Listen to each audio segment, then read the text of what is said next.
Hey guys, what's shaking? What's going on? So I've been coloring and playing around with my brush markers. I've got some Zig Clean Color real brush markers and some other water-based markers. And do you guys ever have trouble with creating, a nice gradient of color, especially using water-based markers? Sometimes it can be a challenge, especially in, different coloring books with different types of paper and that kind of thing. The biggest problem with water-based markers is that it's really difficult to get the ink to blend on paper because it dries, and it's difficult to keep the ink wet enough to combine, to get another color in there to get a nice gradient. So one way that you can do it is to actually combine both colors in the same pen. And I don't know why, but for some reason I forgot about this method, and a lot of you guys probably already know about it and know how to do it and that kind of thing, but I just thought maybe some people have never seen this before. So basically you can do this with any marker, I'm pretty sure, especially like felt tip markers work really well. I don't honestly have much in the way of alcohol markers, so I mean, I have a few that I've had for probably 15 years, and I've got maybe 24 that still work. So I'll show you how it works with a couple of alcohol markers that I found that actually still haven't dried up, which is insane. And then I've got water-based markers. I've got some of my fine liners. I used to have tons of water-based markers, like the Crayola Super Tips and all kinds of them, and I've just given them all away, and I just was never using them. Anyway, so I do have a set of the Kuretake Clean Color Real Brush Markers, and then I've got a set of these Fude Biori markers, which are they're a brush tip, but they're not a real brush like the clean color ones are. Basically, these are the same ink as what's in these, except different nib. Same manufacturer. The color numbers are exactly the same. I've swatched them out. They're the same ink. So you can use them interchangeably if you happen to have these. I actually bought these I think I got these on Jet Pens years ago. Set of, I think 36 is the biggest size you can get. And then I also have, oh, excuse me, I also have these that came from Jet Pens, and these are also a real brush water-based pen marker. These are made by Akashia,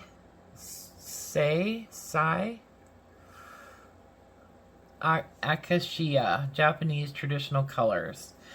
I've had these for a really long time, and they're all still going strong. I just haven't used them a whole lot. Anyway, but these also come, I think 36 is the biggest size set you can get. Anyway, I'm not here to market pens. I just kind of want to talk to you about what I have and what I'm using. So let me just show you basically how this works, because it's kind of like magic, I mean, not really, but sort of. Okay, so basically, say you're coloring a leaf, and you want to have the color in the leaf fade from a dark green to a light green. So let's just draw a leaf. Okay. And let's draw a couple other ones so that we can try a couple of different. They're not perfect leaves, but they'll work. Okay, so I've got yellow green, which is number 053 in the real brush marker, and also English ivy, which is number 415. So what you're going to do is decide where you want your dark color and where you want your lighter color. So what I think I want is I'd like to have the darker color at this side of the leaf, and the lighter color, I have it fade to that lighter green at the top. So I'm going to take my lighter colored marker, and since I want to start with the green, I'm going to put green ink in, dark green ink into the light green pen. So what you want to do is you want to hold the pen that has the one that you're drawing ink from, so the donor pen, okay? You want to hold that in an upward, so pretend that you're writing with it, okay? So you want it angled up because we want gravity and that wicking motion, or wicking, I don't know what it's called, but you want it to wick into the other one. So this is the one that we want to put the ink in. So we want it pointing up. So we're just going to touch the two tips together and just hold it for a second. And actually on this light color you can see that it got darker because it has that dark green ink in it now. And then I'm just going to start at the bottom of my leaf here.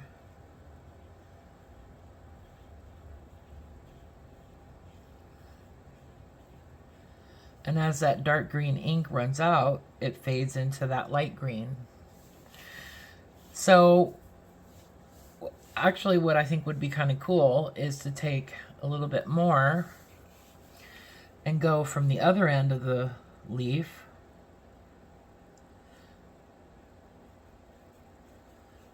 no, I didn't really pull enough. Let me get a little bit more. There. Get a little bit more. So now we've got a nice gradient. Obviously it's not the best coloring job, but so you see how that works? So cool, so fun. And it works going the other direction too. So we can take the light green pen, and there might be situations where you want to do this, right? So you can also put even a lighter color ink into a darker color ink pen. Same way, just have the donor pen pointing down and the receiver pen pointing up.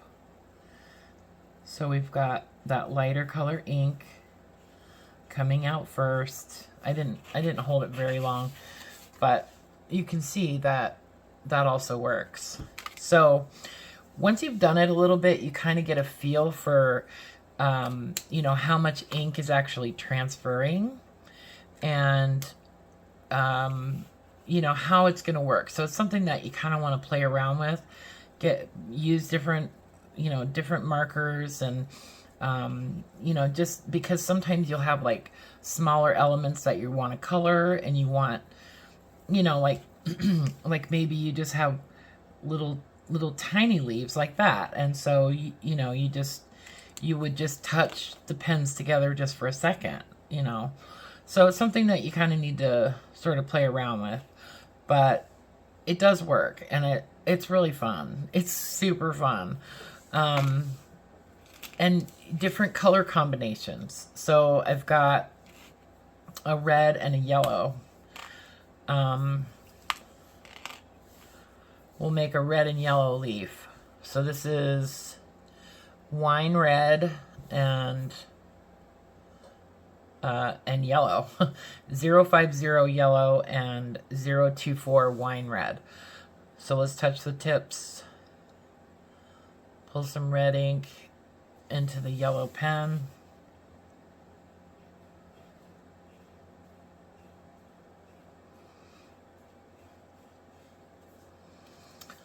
Like so.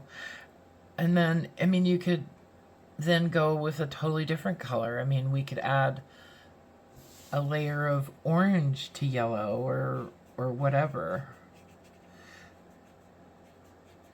So you can kind of blend these out as long as the ink is still red, but it's difficult, like because they just dry really fast. Okay, so that's how it works basically. Let me try it with my two little alcohol markers. So let's see. Oh my gosh, I haven't used these for so long. Hold on. I am planning to buy a set of alcohol markers, but I'm waiting for Ohuhu to make their new sets of Honolulu markers because I want to get a set of those. So let's see. These are Spectrum Noir markers that I bought from Hobby Lobby years and years ago.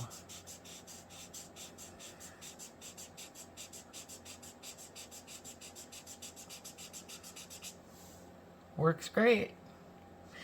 And it's just such a smooth gradient, you know. This is making me really want to buy some cute and cozy coloring books. See that? It's so awesome. Anyway, so these are brush tip markers that are actually real brushes. These have a felt tip on them. But to be honest, I think they might be a little bit easier. Because of the way that the felt tip wicks the ink. I think it wicks the ink a little bit better.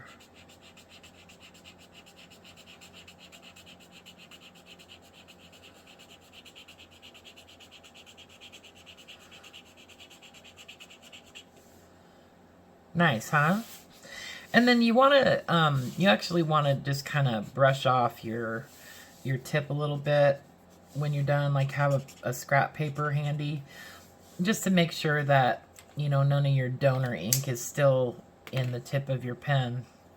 So, but yeah, did a nice gradient of that teal green to like a, you know, sort of a hot pink color. It's actually dark pink. And I've even done it with the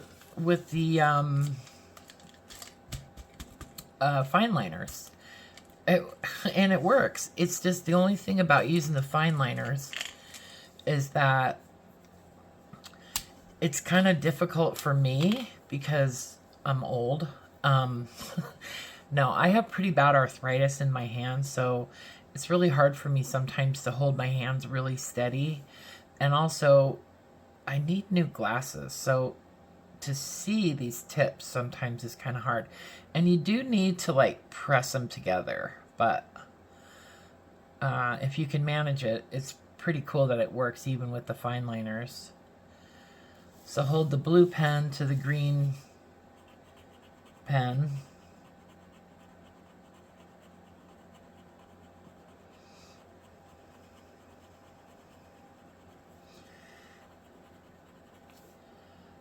Get a nice gradient. I think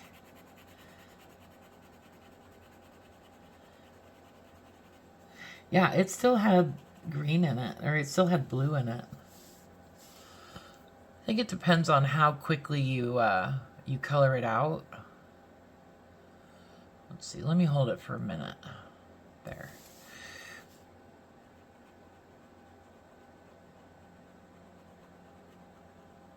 Yeah, because the nib is so small, it doesn't transfer like a lot of ink at one time, but yeah, it works. Works great even with the Use your words, Jessica. Even with fine liners. So, yeah. So that's it. That's what I wanted to show you guys. Basically how that works. One thing that I want... Well, let me show you a kind of an example of what I did over the last couple of days. So I've been working in Circle of Life, and I've been just tearing the pages out because they come out really easily with the whole book is perforated, and so I noticed that the pages were kind of like ripping out on their own anyway, so I just started taking them out. So I did all of the foliage, all of the flowers, using this method of ink transfer. And you can see I got some really pretty gradients in the flowers, in these leaves. Look at these leaves. Look at this one. It's just so fun. And I even did it in his beak, around his eye. Yeah, basically the whole thing. All the foliage and the flowers. I used gel pen on the little moths, and then I did some acrylic ink on the body and gel pen, you know, over that. And then I also did this little guy, the little chameleon. Now the body of the chameleon, I just straight colored it and just overlapped the colors and created that gradient. If you want to do something like this, I recommend like pulling out all the colors that you want to use, have them lined up, and have the caps off, and just you know, pretty quickly do your gradient, because otherwise you wind up with these lines. Like I got one here and one here, so you need to work relatively quick. So you because you don't want the previous color to dry before you get the next color laid down. Anyway, but I did do that, the donor pen, I guess, I don't know what to call it, method on these leaves, on all of the leaves. So, and also, it does work with, especially well, with these acrylic markers. Let me see. Let's try, well, I guess these two colors will work.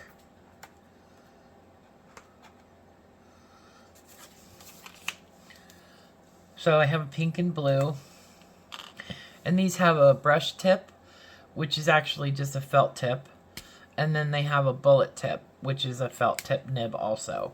These are acrylic, but they're no priming. Oh, and so the thing that's nice about these is that you can take the brush tip and hold it to the bullet tip, and it's actually a little bit easier to draw ink from. I mean, either way is easy, but you know what I mean. So let's pull some of this blue ink into the pink pen.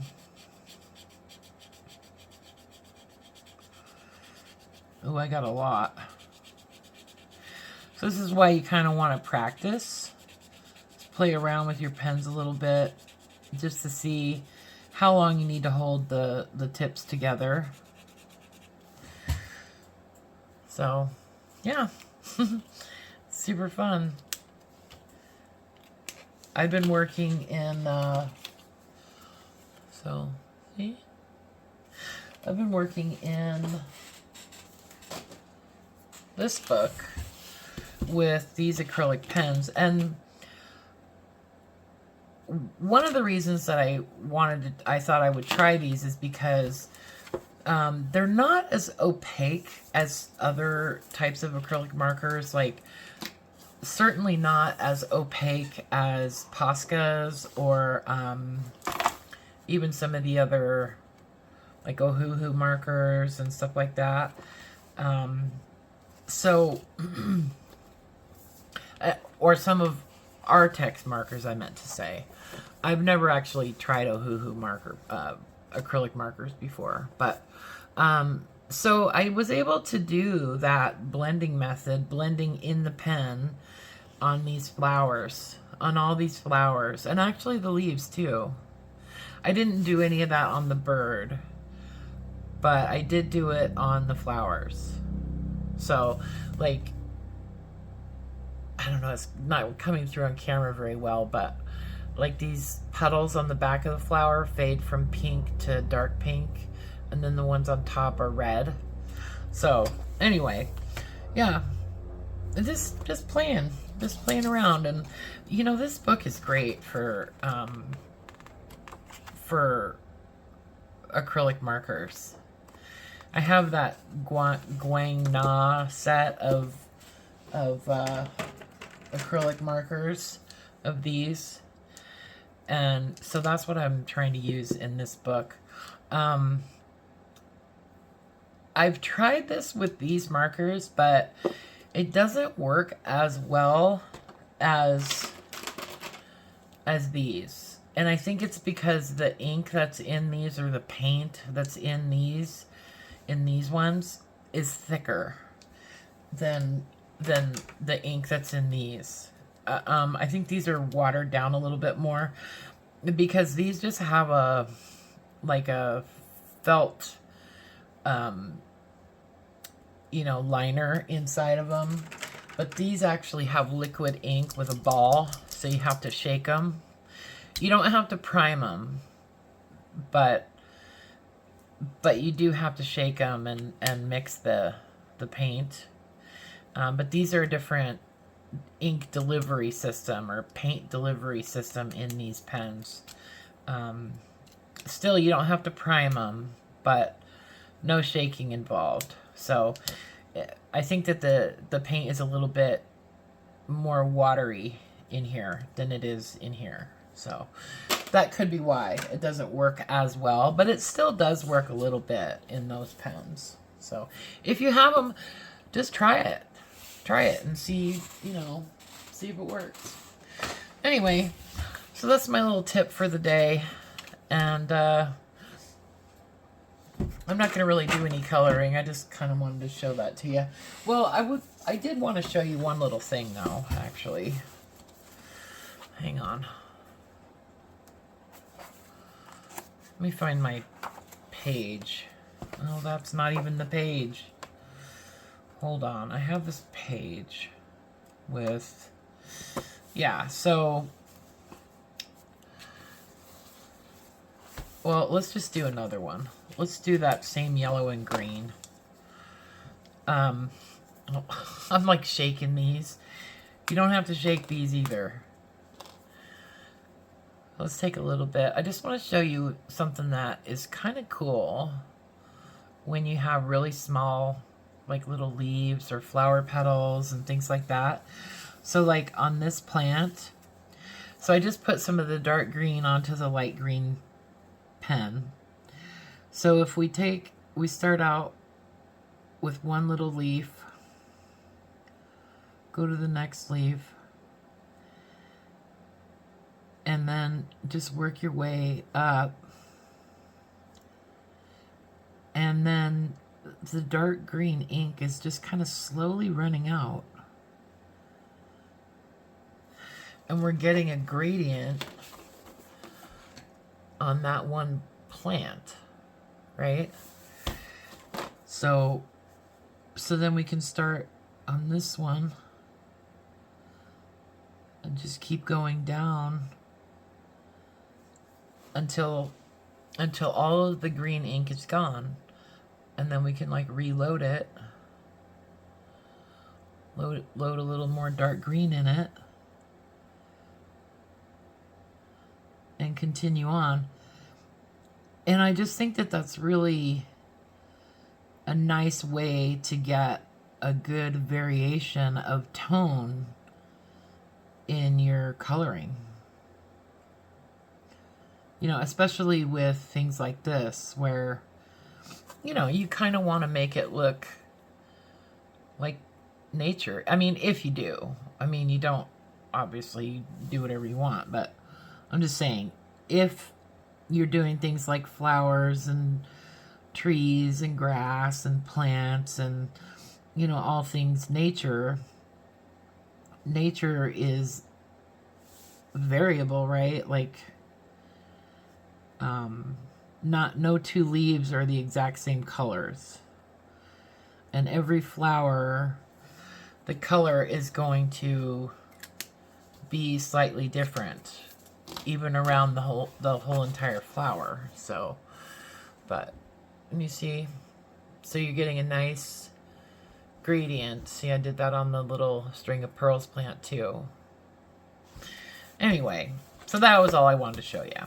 But yeah, so anyway, let me know what you think, or if you've done this before, or if it's something that you knew how to do and, you know, you forgot about it, or if it's something that you do all the time. I'm curious to know, because I learned about it like in grade school, and I totally forgot about it. So, but I'm really glad I remembered. Anyway, if you like this video, give it a thumbs up if you don't mind, and consider subscribing. I would love to get, you know, 1,000 subscribers. Wouldn't that be cool? And I do have another YouTube channel, so I'll put a link to it in the description, where I have, like, I don't know, 500 or 600 videos. Lots of crafty stuff on there. I used to do a lot of handmade books and junk journals and stuff. So if you're into junk journaling and that kind of thing, check out that channel, because there's some really good stuff on there. Lots of flip throughs of journals that I've made over the years. But anyway, I'm kind of transitioning into a new phase of my life. Anyway, yeah, so I love you guys, and thanks for watching. Okay, bye for now.